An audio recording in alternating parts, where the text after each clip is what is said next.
আর্থিক পুরস্কারের পর এবার বিলাসবহুল গাড়ি উপহার পেলেন বৈভব সূর্যবংশী। মাত্র ১৪ বছর বয়সেই ভারতীয় ক্রিকেটের ঝড় তোলা এই ব্যাটার প্রমাণ করে চলেছেন তার গল্পটা আলাদা। ব্যাট হাতে ভালো খেলায় একের পর এক উপহার পাচ্ছেন বৈভব। সেই তালিকায় এবার যোগ হয়েছে একটি গাড়ি।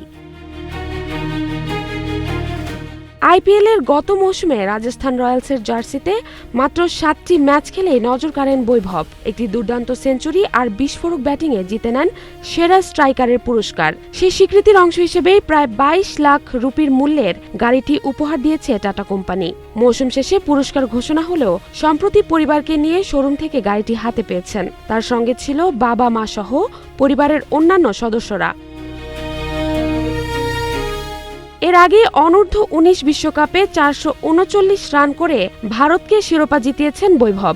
ফাইনালে ইংল্যান্ডের বিপক্ষে ৮০ বলে ১৭৫, মাত্র ৫৫ বলেই সেঞ্চুরি, ১৫-৪ ও ১৫ ছক্কা। দেশে ফেরার পর বিহারের মুখ্যমন্ত্রী নীতিশ কুমারের হাতে তুলে দেন ৫০ লাখ রুপির চেক। টাকা, ট্রফি, এখন গাড়ি। কিন্তু বৈভব সূর্যবংশীর গল্পে সবচেয়ে বড় উপহার হয়তো এখনো বাকি।